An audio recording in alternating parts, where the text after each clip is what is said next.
Okay, this is my science autobiography.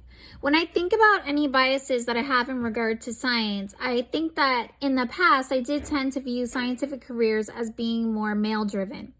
I think prior to the last few years of my education, if I had drawn a scientist, it might have been a man in a lab coat. When I was growing up in elementary school, I don't really remember any science that I did. However, it has been a long time since I was in elementary school. I do remember science in high school. I remember enjoying it. I took biology, chemistry, and human anatomy. When I took my C-sets, I felt like I had to relearn a lot of that content.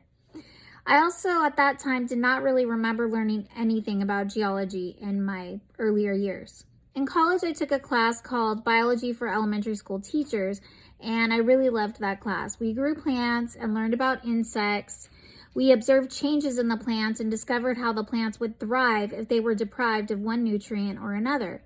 We learned about biomes and the adaptations that animals and plants had to help them survive in those environments.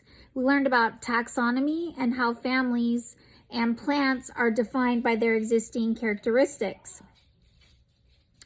Also, my 2 associate degrees and my 1 bachelor's degree were both of science. They were in sociology and social science, and then finally human services.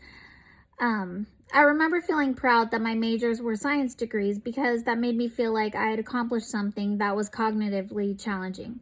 While these science degrees are considered soft sciences, they still involve making predictions, collecting data, having controlled experiments, and using controlled experiments that have dependent and independent variables. The results still had to be statistically analyzed as well to look for significant differences. Therefore, even though it did not involve a Bunsen burner, it was still science. Now that I'm an educator, I will continue to share with students that we are all scientists and that we as humans act like scientists all the time when we test out our theories, even in our everyday experiences. I will let them know that there is not a specific gender that is more equipped to be a scientist or go into any STEAM field.